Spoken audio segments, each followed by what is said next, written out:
dia com Jesus. Amém? Vamos ficar de pé, vamos ler a Bíblia.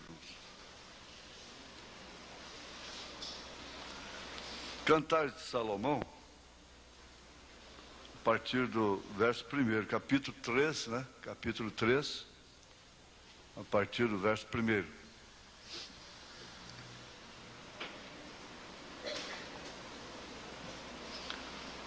De noite busquei em minha cama aquele a quem ama a minha alma. Busquei-o e não o achei. Levantar-me-ei, pois, e rodearei a cidade. Pelas ruas e pelas praças buscarei aquele a quem ama a minha alma. Busquei-o e não o achei. Acharam-me os guardas que rondavam pela cidade. Eu perguntei-lhes: vistes aquele a quem ama a minha alma? Apartando-me eu um pouco deles, logo achei aquele a quem ama a minha alma. Detive-o até que o introduzi em casa de minha mãe, na câmara daquela que me gerou. Conjuro-vos, ó filhas de Jerusalém, pelas gazelas e servos do campo, que não acordeis, nem desperteis o meu amor, até que queira. Te damos graças, ó Pai Celeste, Pai das luzes, e que está sentado em glória, poder e virtude. Te damos graças porque podemos estar aqui mais uma vez, sendo isto que somos, tendo isso que temos, aguardamos a plenitude do alto, até que sejamos transformados no abrir e fechar de olhos, e assim deixaremos esta dimensão de circunstâncias, de limites, de cuidados que sem os quais nós vamos ter dores, sofrimentos nos dentes, no corpo, na saúde de um modo geral. Senhor, ajuda-nos a cuidar dessa parte, sem nos esquecermos da outra. Cuidarmos do templo, sem nos esquecermos daquele que deve ser adorado nesse templo, que vive nesse templo. Te pedimos pela tua graça, pelo teu amor, que haja uma higiene de alma nesta manhã, de espírito, de corpo, de pensamentos. Ó Deus, nós precisamos de Ti, Senhor. Eu preciso do Senhor mais do que ninguém aqui, Senhor. Nós precisamos de Ti, Senhor. E reconhecemos isto junto ao Teu altar. Davi desejou esta limpeza. Limpa-me com sope, e ficarei limpo. Em nome de Jesus Cristo, ó Pai, varre a sujeira, ó Deus, tira as doenças. O Senhor pode matar as bactérias. O Senhor é o antídoto. Aleluias. O Senhor é o preventivo, é o curativo. O Senhor é tudo para as nossas almas. O Senhor ama as nossas almas. Em nome de Jesus Cristo, ó Pai, encomendamos esses minutos a Ti, porquanto eles podem determinar uma eternidade. Em nome de Jesus Cristo. Amém, Senhor. Amém. Assentar-vos, irmãos.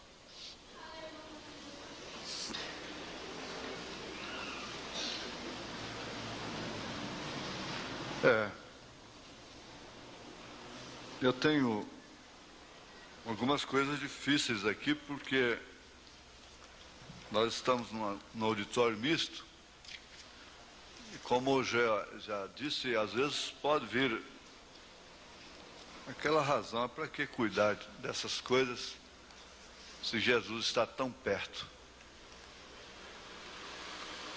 Cuidando de casamento, felicidade conjugal, essa coisa de dente, né? Da cabeça, do corpo. Não, tudo tem sentido com a vida espiritual. Tudo tem relacionamento. O natural tem um relacionamento muito profundo com o espiritual. Se não for assim, a Bíblia não ilustraria o espiritual com o natural. O irmão Branham disse: o natural é um tipo do espiritual.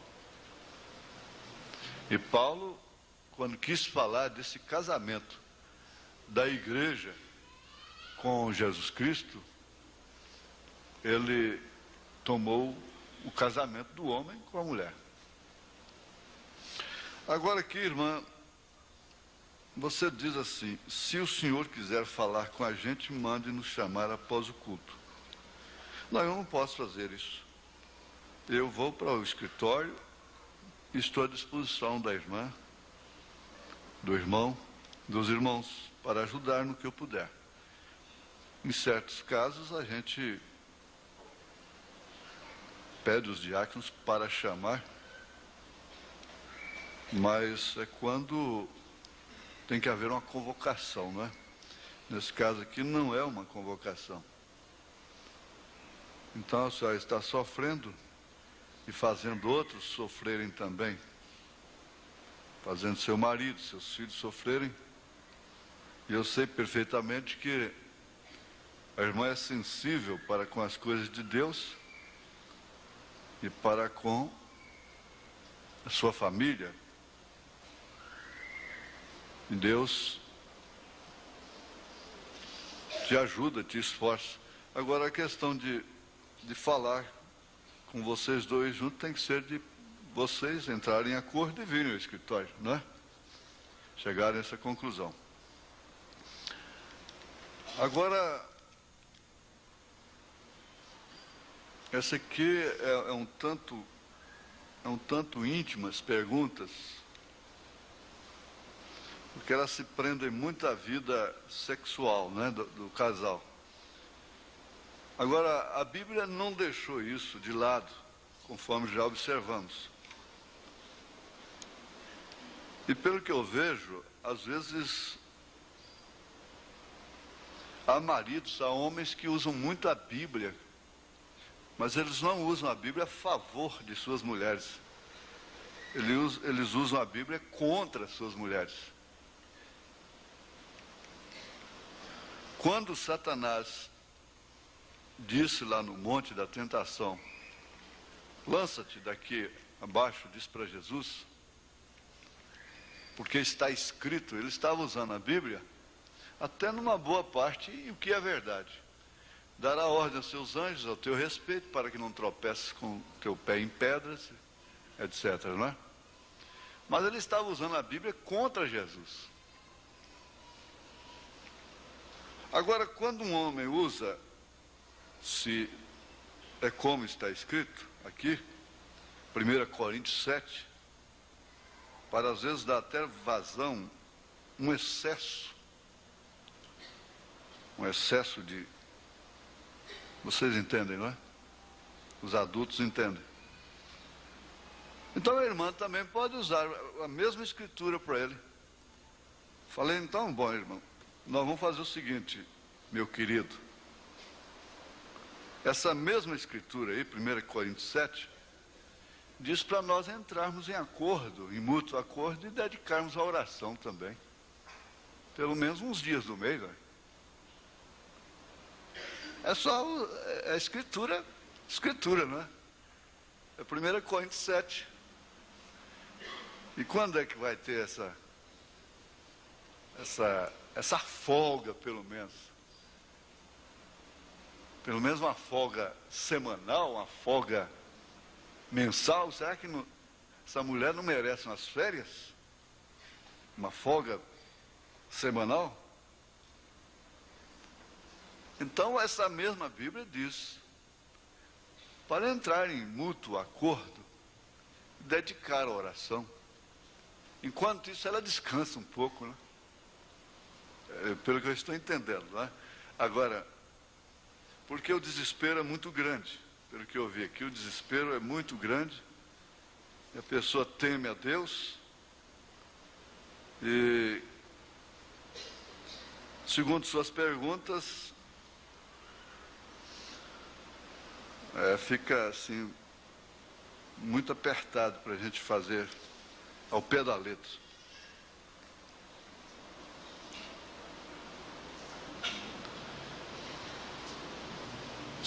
Para um casamento permanecer firme, é necessário ter, vamos dizer, aqui, vou trocar aqui, ter momentos íntimos todos os dias?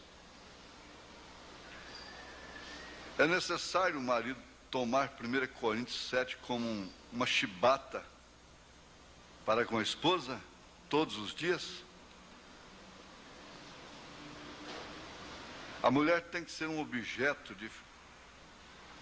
para o marido sentir que é feliz dentro das normas que a Bíblia diz?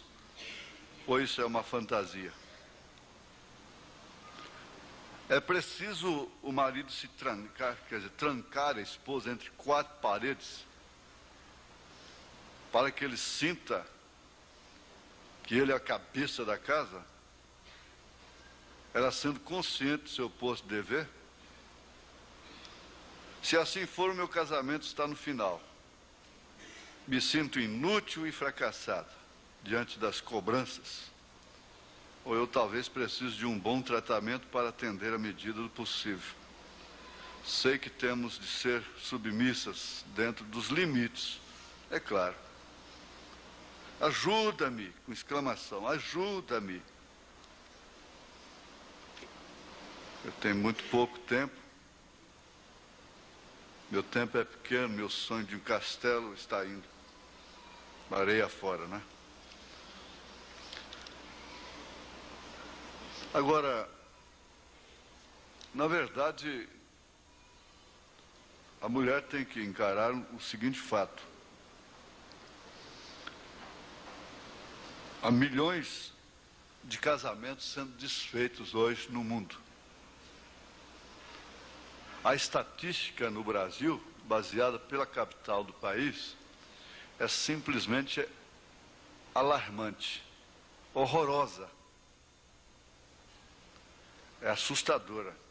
Não sei como é que pode ter mais divórcio do que casamento. Não entendo essa matemática. Mais divórcio, mais separação do que casamento.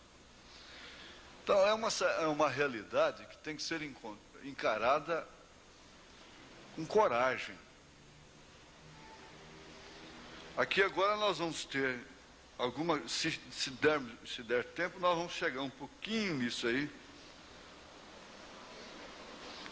sabendo o seguinte, que essa é uma condição,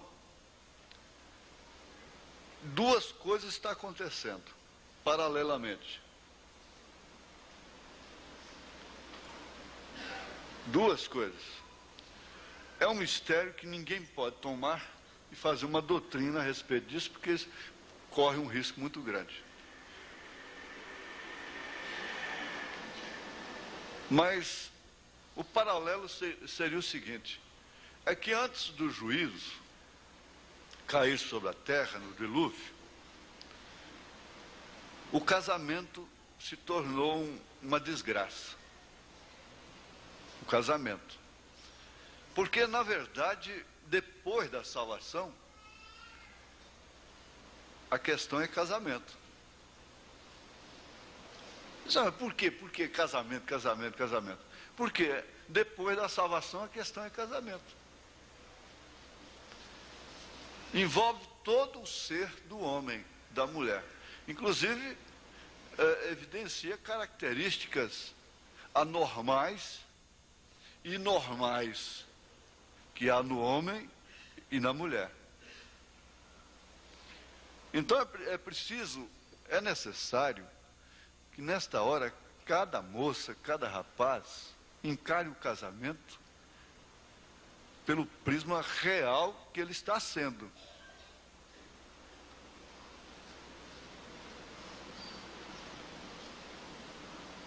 Nós não vamos nos modernizar, mas não vamos ficar no tabu do passado. Se há excesso agora, houve excesso atrás. Houve extremos. Por isso o profeta veio para trazer a coisa para o centro. Isso é que precisa ser entendido.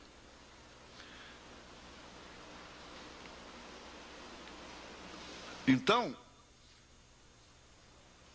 é como ele disse, quando eu olhei para o canto da cama, eu não vi aquele que ama a minha alma. Esse paralelo se refere, na minha maneira de pensar, exatamente isso. O casamento errado trouxe o dilúvio sobre a terra. E nós não poderíamos pensar que Jesus está às portas, na sua segunda vinda, sem que o casamento estivesse na condição que está. Se o casamento estivesse bem, Jesus ainda ia demorar. É isso que tem que ser encarado de uma forma realista. Você tem que ser realista.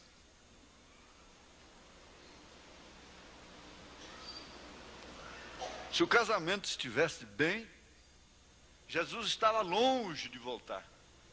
A volta de Jesus estava muito longe. Porque nós pegamos a Bíblia e eles chegam a dizer, a igreja primitiva se enganou. E chegaram até a vender o que tinha, pôr nos pés dos apóstolos e tal. E é porque ela se enganou, ela pensou que Jesus vinha logo. Agora eu pergunto, onde estão aqueles da igreja primitiva? Logo após 80 anos, 60 anos depois de Jesus. Eles se foram, não tem ninguém. Eles não perderam nada com aquilo. Eles só ganharam. Não é verdade? Agora, os sinais, nos dias de Noé, gente, é brincadeira, irmão divino. Monteiro que conhece isso. Dentro de 2 horas, uma laje de não sei quantos apartamentos ficar pronto. Se isso não for os dias de Noé, o que é? Ele levava meses carregando cimento nas costas, na latinha. Não é brincadeira. Então, nós temos que refletir, conversar como família, assentados assim à mesa, dizer, não, vamos encarar a coisa pela realidade. Se o casamento estivesse bem, Jesus estava longe. O casamento envolve filhos, é claro, crianças, não é? Às vezes o casal vai bem, mas o casamento não é só o casal, a mulher e o marido. Entre os filhos também. Mas qual seria esse paralelo? Ora, como foi nos dias de Noé, como foi nos dias de Ló, a coisa estava tão difícil assim. Veja a condição que Sodoma estava. O que o casamento estava valendo? A ponto do homem desprezar virgens, moças, interessados em homens. O profeta nos mostra isso com muita clareza. E a Bíblia diz que Ló ofereceu suas filhas. Por que ofereceu as filhas? É porque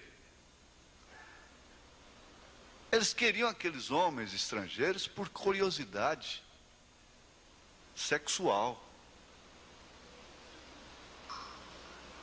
É o que está acontecendo agora. Exatamente. Preteriram 2 virgens e preferiram 2 homens. Quer dizer, rejeitaram duas moças, duas virgens, e preferiram homens. Agora o irmão Branham disse que uma das causas principais disto é a desvalorização da mulher, a exposição do corpo, do sexo. A oferta ficou demais. Então ele diz, isso causa sodomismo. A mulher vai perdendo o valor. O homem vai perdendo a curiosidade pela mulher. É um dos fatores entre alimentação e outras coisas, não é? Alimentação híbrida e essa coisa toda. Agora, o paralelo corre justamente dentro da Bíblia de uma maneira infalível. Ao mesmo tempo, Sara estava tanto em Abraão que não morreu. Quando desacreditou na palavra de Elohim. Está vendo o paralelo?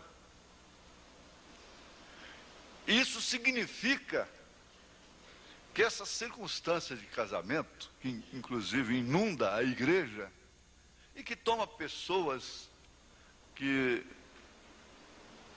o meu modo de pensar, o modo de pensar lógico, é que deviam estar melhor conjugalmente, eles estão piores. Por quê? Eles estão sofrendo na carne a condição do tempo. Estão sofrendo por amor do povo. O povo que às vezes pode amanhã até julgá-los e condená-los. Não sabe que eles estão sofrendo tais circunstâncias por amor do próprio povo.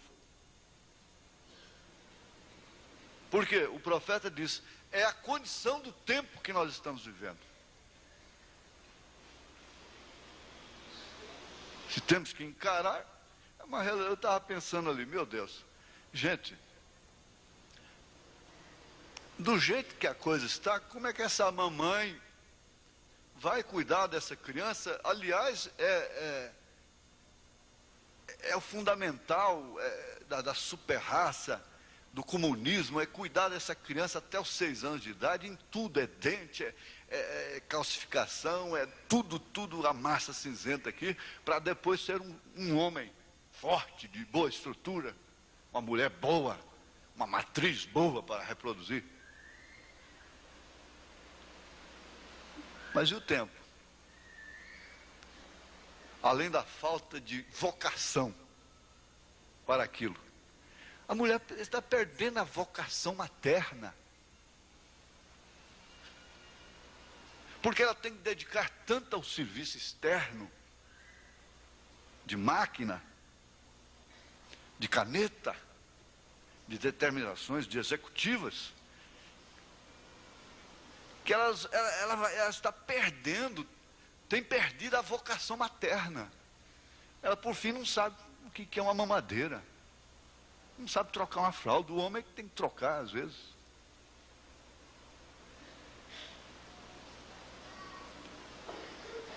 Quer dizer, numa linguagem popular, como eles diziam, a mulher está calçada de bota, espora, chapéu e pinhola na mão. Quer dizer, virou peão, né? Peão, né? Porque nem Amazonas não é peão. Mas vamos ao fato. O que não pode deixar escapar isso como uma doutrina. Mas há um mistério nisso. 2 estarão numa cama, um será tomado, outro será deixado. E nós estamos dentro do curso da segunda vinda de Jesus Cristo. Será que não dá para lembrar disso de vez em quando, levar um choque diário?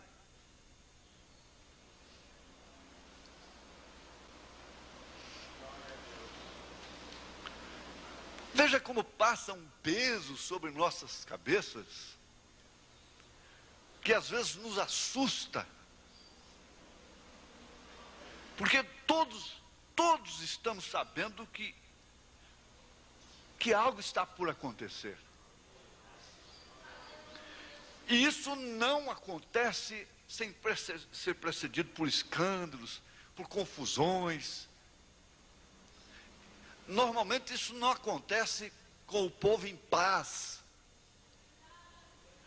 O irmão Branham disse, é num tempo de muita confusão que o rapto virá. Então é preciso encarar, irmã, é preciso encarar isso aqui. Quer dizer, as suas perguntas são comoventes. Eu vejo aqui que são desesperadoras. A sua situação é desesperadora, então é um desespero. Agora, se ele é da comunhão, se ele é um cristão, ora, ali tem um degrau que chama-se temperança. A temperança conserta isso aí. Muito bem, irmão José. Olha lá, fé, virtude, conhecimento, temperança. A temperança te leva a usar as coisas, mesmo sendo lícitas, dentro dos limites. Isso é temperança. Você se autoeduca. Porque o homem se valoriza a si mesmo com a autoeducação, com a autocorreção. Ele se engrandece. Esse é que é o homem grande. Aqui, como Paulo ensina, habitar com ela com entendimento, de acordo com suas circunstâncias. Mas, concluindo, para nós entrarmos aqui, no estudo propriamente dito, não se pode tomar isso como uma doutrina. Na verdade, tem que haver um novo casamento. Isto quer dizer, através do novo nascimento. Todas as coisas se tornarem novas. Se é que um não vai ser tomado e o outro ser deixado. Porque na medida que passa, ao invés de estar havendo uma consolidação do casamento, está desmoronando. O que é que está acontecendo? Desde que isso é um sinal evidente, prova assim que, veja, casamento e divórcio foi trazido ao profeta no pilar de fogo, lá no Cânion Sabino. Você precisa entender isso também. Isso está na sua mão aí, ó. Casamento e divórcio. Toda igreja, isso não pode faltar na casa de literatura. A mensagem casamento e divórcio. É que às vezes a gente fica até brigando lá com o irmão José, porque tudo bem as mensagens da primeira etapa, tudo, mas por que não as perguntas, respostas, casamento, divórcio, o sinal, os 7 selos, a união invisível da noiva de Cristo, escolhendo uma noiva.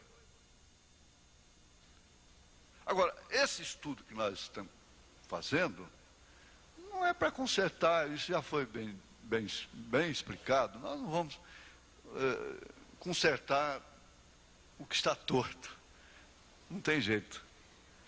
Cuida-te de ti mesma, de ti mesmo.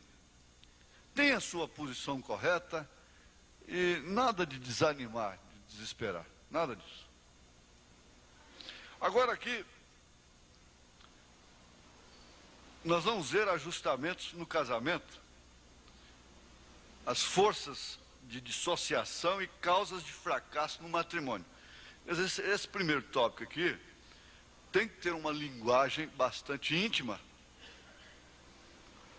que ela é usada na Bíblia Sagrada, às vezes em cantares, o próprio São Paulo usa, de uma maneira mais discreta, na verdade, mas você sabe que para ensinar, hoje as crianças estão sabendo mais do que isso no primário lá na escola, né? Então, começa com a letra A, Nós vamos distribuir isso em A, B, C, D. A, B, C, D. Dessas forças de dissociação e causas de fracasso no matrimônio. Começa pela incompatibilidade física e psíquica. Porque quem criou, há muita gente, há muitos crentes que acham que a igreja não pode falar em parte psíquica. E quem criou isso foi o diabo. Não, gente, isso é uma lei tão real quanto a matéria. Isso é uma lei tão real quanto o amor.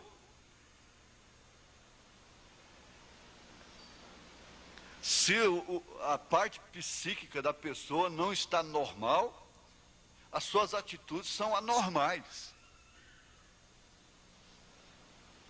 Ela pode fazer muitas coisas boas que ela não faria no seu normal. E ela pode fazer muitas coisas más que ela não faria no seu normal. Pode fazer muitas coisas boas.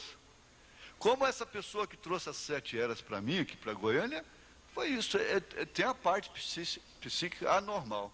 Mas ele trouxe as 7 eras e então ele rompeu o cordão de segurança de 2 presidentes da Revolução. Ele arriscou ser metralhado. Se ele não tivesse essa anormalidade psíquica, jamais ele faria tão grande coisa.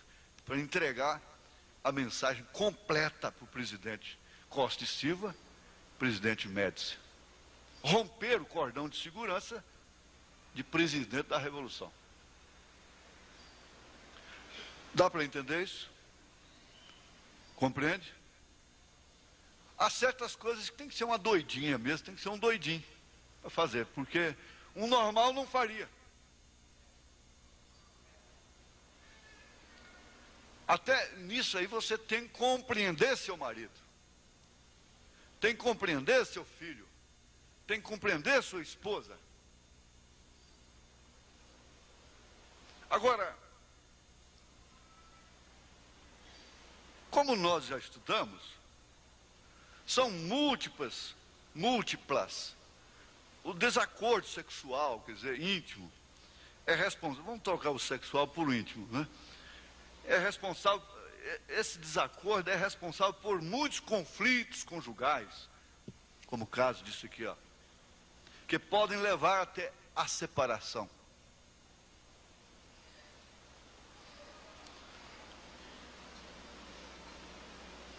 Muitas vezes são decorrentes da incapacidade de cada um para compreender quando o casal não alcança a harmonia no relacionamento íntimo, que às vezes é gerado pela frigidez da mulher, a indiferença, a frieza.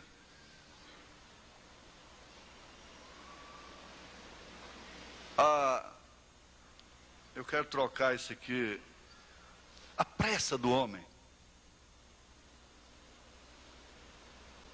em fazer da mulher um objeto apenas.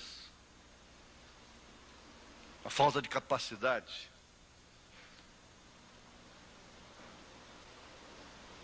Então, essas são manifestações problemáticas para as relações amorosas no matrimônio.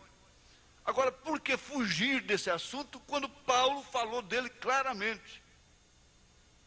Aí, então, tem que usar a Escritura legitimamente. Irmão, então tem que se cuidar. Para tudo há limites. Há temperança.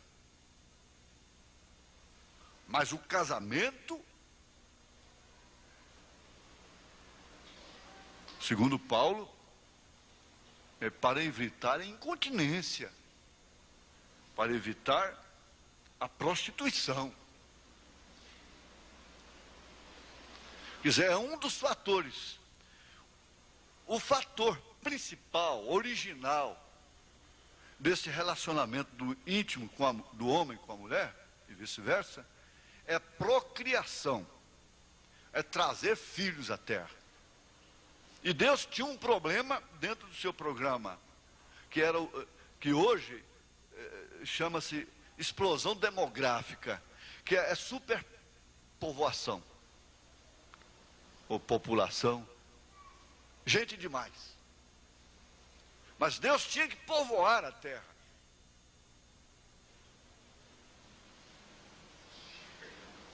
Se o problema dele agora é despovoar a terra, é com ele.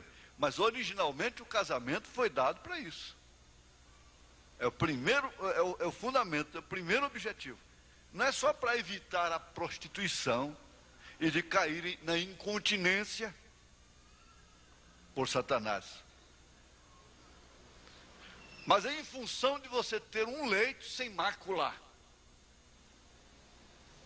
que é onde você reclina a sua cabeça e dorme. E quando você está dormindo, você está falando da sua sepultura. Está falando do seu destino eterno. Você está entre uma estação e a outra. Você está provando um pouco do outro lado. É preciso observar isso. Então o leito sem mácula é onde você reclina a sua cabeça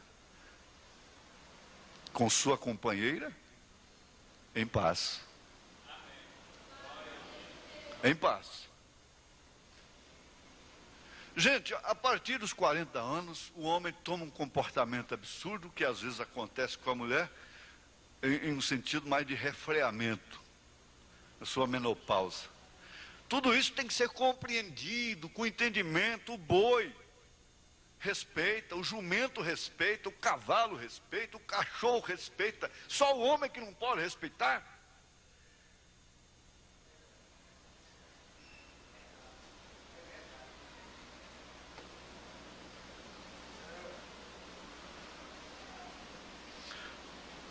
Então, pensa bem nisso. Está lá em Hebreus 13.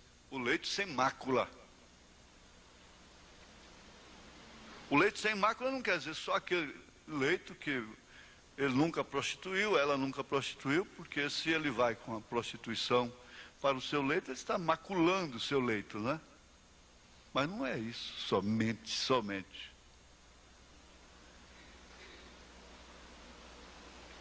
É necessário que você entenda que cama é sagrada.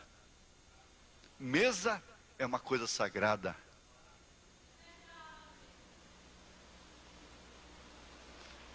E nós precisamos ser mais equilibrados em nossos sentimentos, em nossos direitos.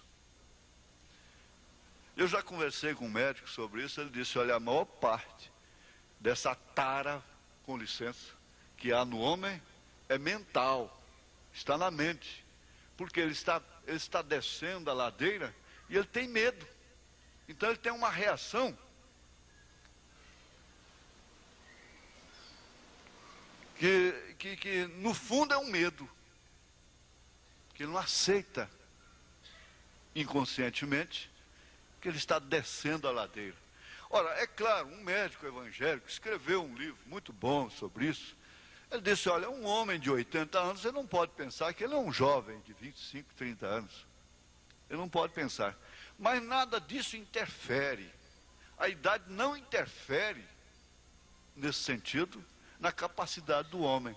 Ele simplesmente normaliza, ele vem trazendo experiências para a sua vida.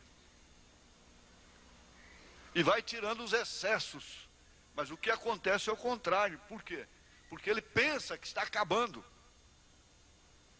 E aí começa a lançar a mão de produtos farmacêuticos que são vendidos indiscriminadamente, sem nenhum escrúpulo por vendedores que ganham comissão para aquilo, e drogas e coisa, e que só faz depois piorar a situação.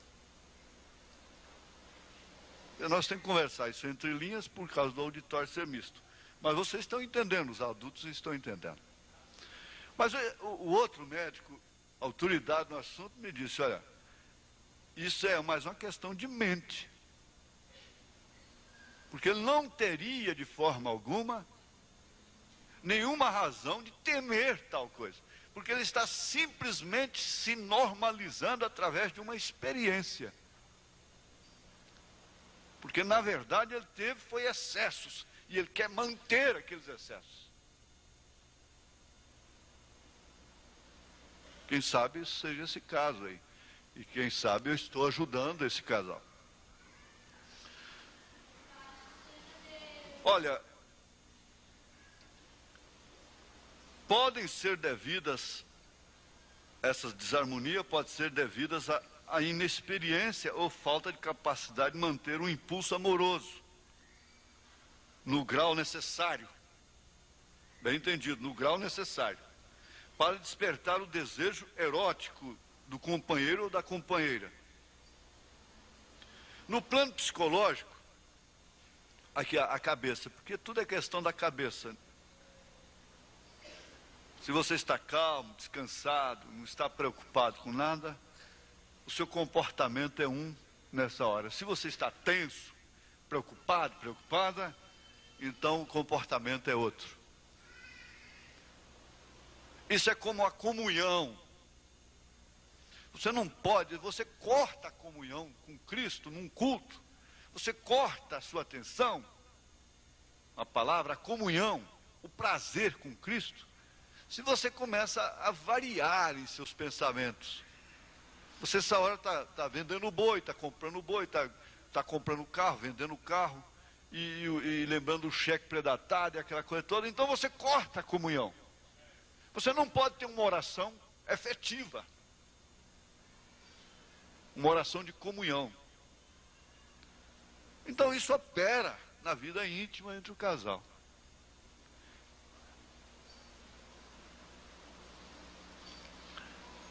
Então, no plano psicológico, elementos como, olha, tudo isso influi. A educação diferente.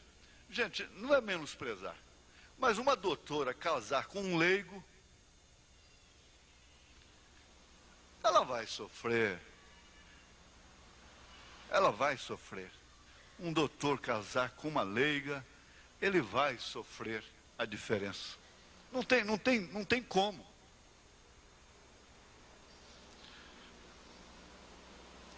O nível social influi nisto. As origens raciais diversas. Por que o irmão Brana pregou a religião híbrida? E muitos têm dificuldade. É tão fácil entender, ele disse, não misture as coisas. Não misture. A fé diferente, Paulo disse, como você pode fazer compromisso com a pessoa que tem fé diferente? E esperar ter paz no seu casamento. Como que você vai criar esses filhos? De que banda os filhos vão ficar? Ele vai para outra igreja, você vem para cá.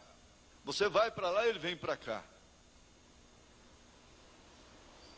E comunhão de fé é a principal no casamento. É mais do que a da cama, é mais do que a da mesa. É a mesma fé, o mesmo batismo, o mesmo Senhor.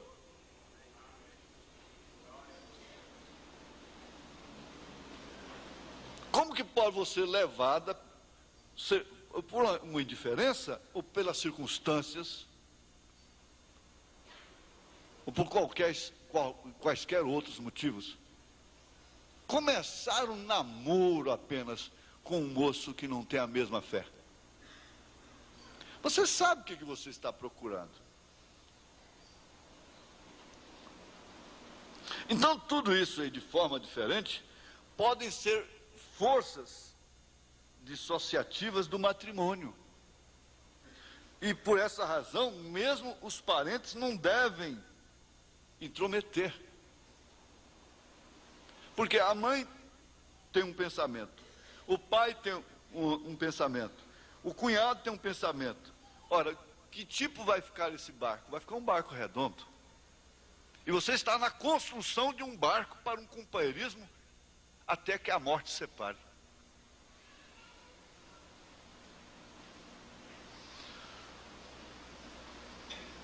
Agora, esse relacionamento neurótico, o neurótico, dos cônjuges não leva obrigatoriamente à dissolução do vínculo matrimonial. Você sabe quantos casamentos neuróticos existem? A mulher quebra o pau na cabeça dele, ele quebra o pau na cabeça da mulher, o cabo da vassoura de cá, o cabo da vassoura de lá, e aquela gritaria, aquela coisa toda, e morrem juntos. E os outros, educadinhos, logo estão se divorciando. Não é certo? Quer dizer que o neurótico não leva obrigatoriamente à dissolução do casamento, à dissolução. Só que nós, como cristãos, não precisamos desse desgaste, é claro.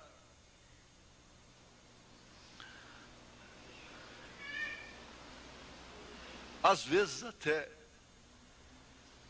é como eles fizeram um filme uma vez, isso tem muitos anos, tem mais de 15 anos atrás, né? Os brutos também amam. Então, há pessoas que amam a brutalidade, gostam do neurótico, sentem falta. Tem mulher que sente falta da briga. Tem mulher que acostuma tanto apanhar, que o dia que não apanha, ela fica triste.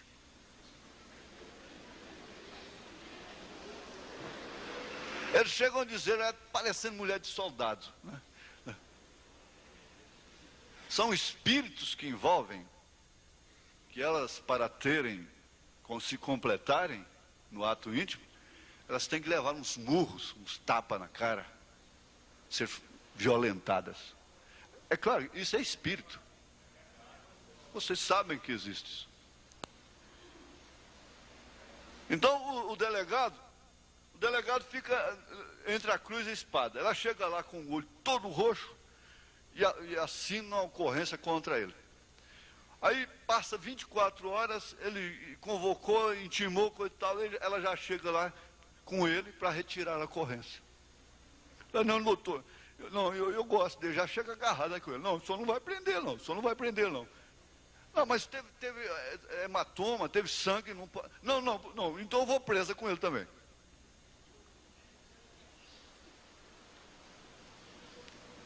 A vovó dizia assim, o que é de gosto regar o caroço, né? Mas vale um gosto que a carrada de abóbora. Mas eu gosto é dele assim mesmo, então tá tudo bem. É danado como você é mesmo, que eu gosto de você, comedor de rapadura com farinha e carne seca. Pronto. É com essa boca fedida mesmo que eu gosto de você, com esse suor. Então tudo bem, glória a Deus. Segue em frente. O Humberto gosta. Agora vem a falta do diálogo. É bom, mas o tempo não deixa, né? O problema é o tempo. Nós estamos dentro do tempo e o tempo não dá tempo, porque o tempo é tempo, e assim a gente fica preso ao tempo. Será que dá para falta de diálogo? Dá, né? O diálogo significa comunicação, através da qual você esclarece suas ideias, o que realmente você está pensando, pode mostrar para o outro o fato daquilo, a realidade, né? Então, é o diálogo, comunicação. Um homem que não tem diálogo dentro de casa é custoso. Ele não pode ouvir a mulher, porque macho não pode ouvir fêmea. Isso é ignorância apenas, estupidez. O macho tem muito o que ouvir da fêmea. Muito mesmo. E vice-versa. Isso não fere a dignidade do homem. Esse machismo, como dizem aí fora, quer dizer, o homem ser o cabeça do lar, não é machismo. O machismo é essa ignorância, essa estupidez. É não querer que a coisa venha para o centro. Porque quando ele encontra uma mulher que a quem ele ama, mas ela é travessa, é forte de punho. Então ele agacha para ela e se humilha e aceita tudo, enfrenta tudo, suporta tudo. Quando ele encontra uma humildezinha, parece que ele gostaria que ela era rebelde. Um humilde, que ama a palavra, que vem na igreja, tudo que fala, ela toma para si, e quer corrigir, e coisa e tal, amorosa, boa mãe de família. Monta. Aproveita. É custoso, né? Agora, vejamos, existe a comunicação e o fracasso da comunicação. Quer dizer, você torce, antes da guerra explodir mesmo, ser deflagrada, há diálogo. E se a comunicação, se o diálogo fracassou, então a guerra explode. É deflagrada. Porque fracassou primeiro na conversa, nas negociações. Daí então vem a guerra, as bombas, as mortes, não é? Então essa comunicação e o fracasso da comunicação fazem parte das dificuldades existenciais do ser humano.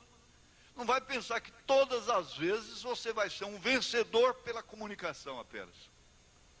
E que sua opinião prevaleceu e que você foi vencedora, que você foi vencedor pelo diálogo. Você tem que estar sempre pronta e pronto para sofrer danos e perdas.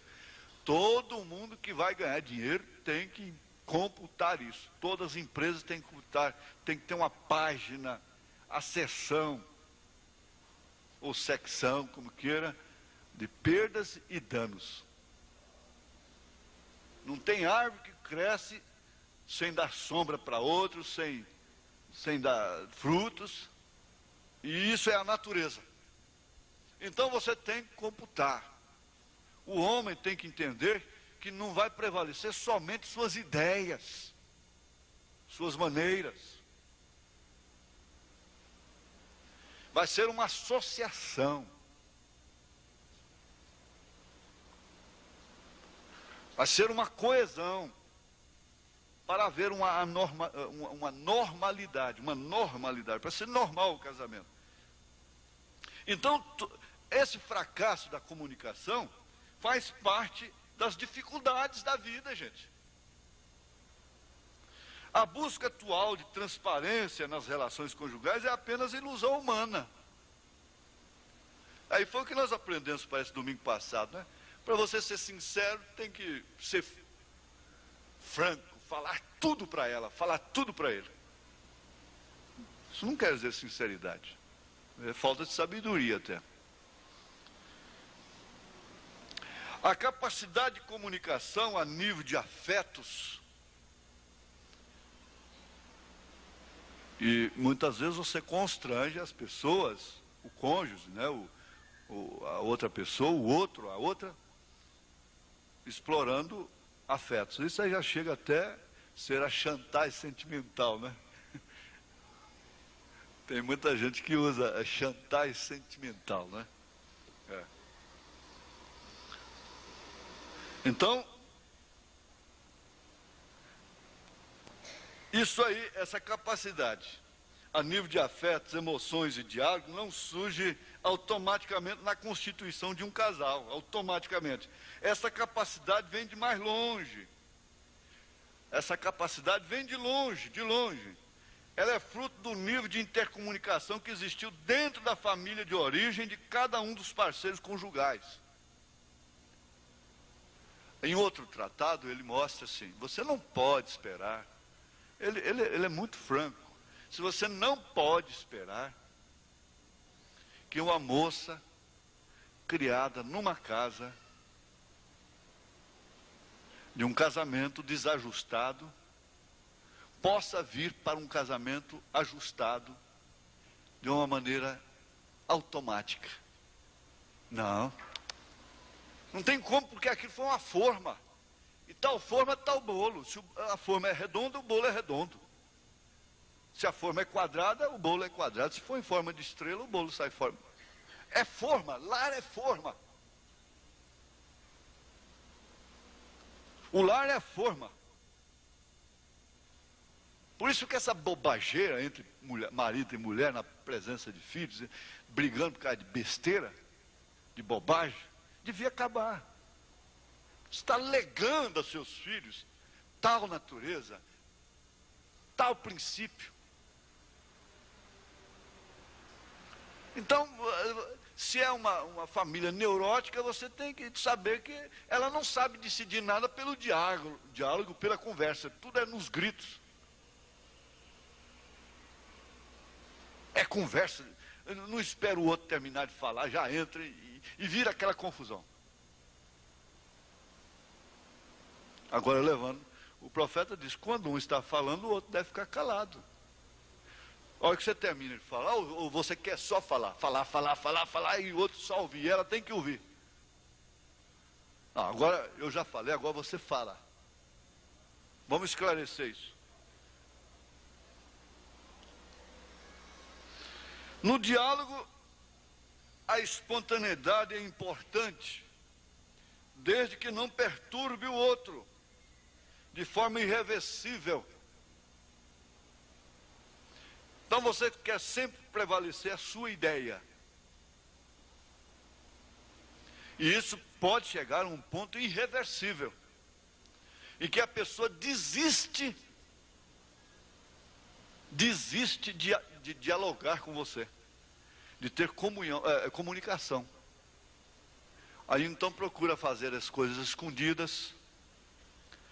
Não adianta eu falar com ele, ele não entende. Ele não deixa. Ele não deixa eu explicar.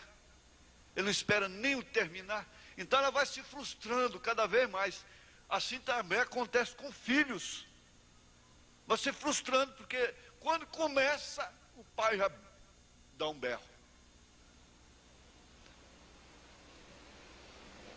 Nós não conhecemos aquela história de pérolas esparsas, fato real. Tudo ali foi fato real, acontecido.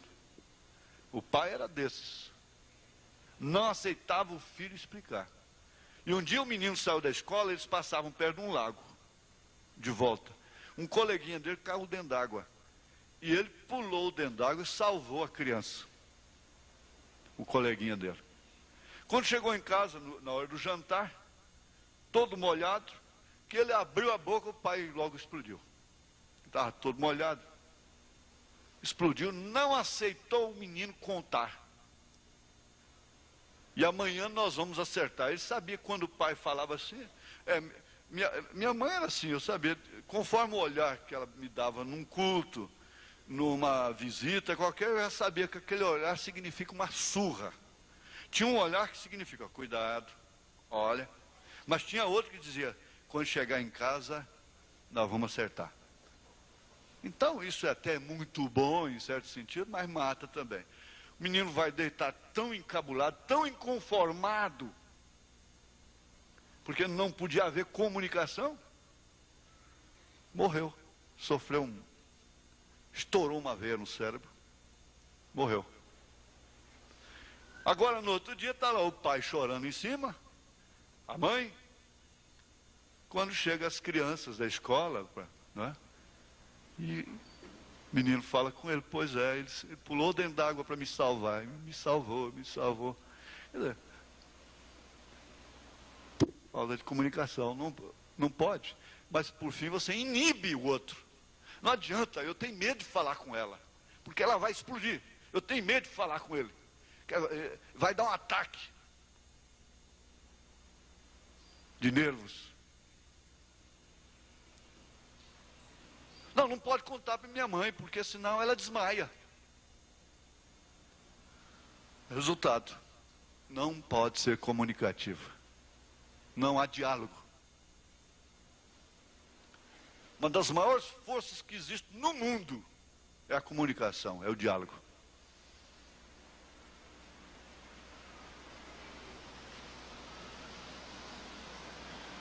Mas isso pode, veja, Se você se fecha, se tranca para isso, pode levar a outra pessoa a uma situação irreversível. Então não há meio. O único meio é separar. O único meio então é eu morrer. Eu sou uma pessoa morta. Eu não tenho prazer, minha vida é sofrida apenas. Eu não vivo, sofro uma vida. Escutar o outro, ouvi-lo atentamente, entender o que o outro está querendo dizer, não o que ele está dizendo propriamente dito. Que o irmão Branham disse: não me julgue pelo que eu estou dizendo, mas pelo que eu estou querendo dizer. Você que é mais lúcida, mais lúcido do que eu, me entenda pelo que eu quero dizer.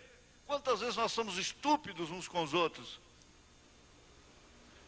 Mas se o outro tem entendimento, tem lucidez, você, não, essa é uma maneira que ele tem de expressar isto. Não é, ou expressar aquilo, não é isto.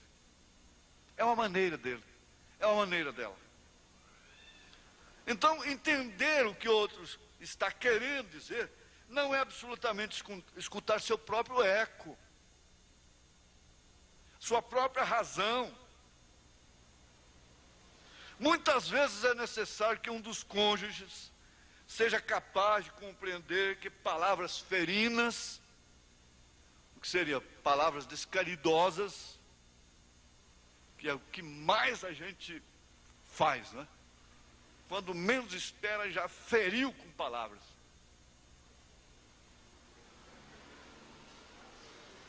E essas palavras descaridosas, nas 3 manifestações da vida cristã, o irmão Branham diz: você deve se arrepender das palavras descaridosas.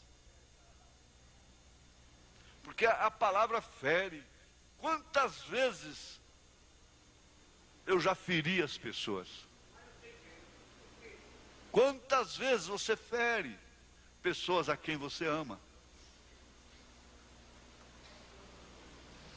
Então, compreender que palavras ferinas, ditas num determinado momento, podem ser expressões de um profundo sentimento de insatisfação e sofrimento do cônjuge que as pronuncia. Então você, pela lucidez que você tem, você diz: bom, ela está dizendo isso aí, ela escreveu isso aí, por causa do sofrimento que eu mesmo tenho causado. Então eu vou consertar isso, não daquela maneira, virar as costas e não te conheço mais, mas dentro daquela maneira racional, como Paulo ensinou. Bom, nosso tempo se foi, irmãos.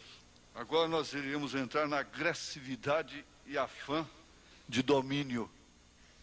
Mas de todos os modos vai ter sempre ficando para o outro domingo, né? Hoje são 14, né?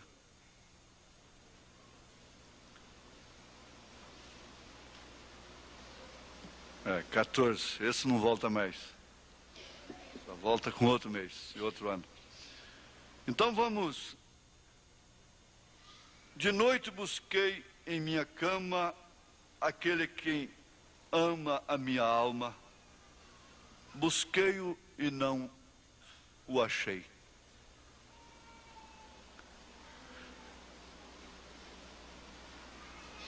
Ele perdeu exatamente no lugar de repouso que fala, inclusive, da sepultura. Busquei-o e não achei. Agora, Jesus disse: quem busca, acha.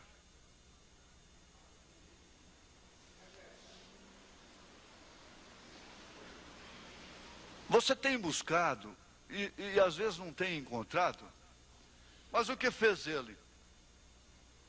Por fim ele diz: apartando-me eu um pouco deles, dos meus sentidos, das minhas razões, logo achei aquele a quem ama a minha alma. Porque, se tratando da parte espiritual, Jesus ama a sua alma, indiferente da cor de sua pele, indiferentemente da sua situação conjugal, se você é feliz ou não, se você faz o outro feliz ou não, desde que isso seja um problema circunstancial que através do diálogo você já expôs. Então não é uma pirraça minha, não é a doutrina minha, é que eu não dou conta dessa maneira. Jesus te ama, indiferentemente de tudo que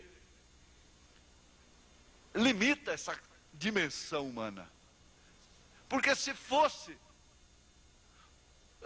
para nós nos tornarmos uma super raça dentro do sistema humano, então não precisava de forma alguma de uma transformação e de irmos para a glória, de termos outro corpo semelhante ao dele,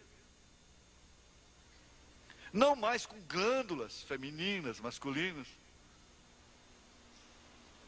Entende? Então eu não posso deixar encerrar um assunto desse comprometendo a sua alma, se você não pode atender determinados requisitos, até mesmo por uma questão de princípio de hereditariedade. Eu não vou fazer isso, seria estupidez. Jesus ama a sua alma independentemente. Agora, você facilita mais a sua vida se você procurar se educar, principalmente os jovens, e por que não os velhos? Se tem uma pessoa que devia ser dócil, amável, temperante, seria o velho, mas o velho está ficando mais bruto, o velho está ficando mais nervoso, o velho está ficando mais animal e mais espoleta.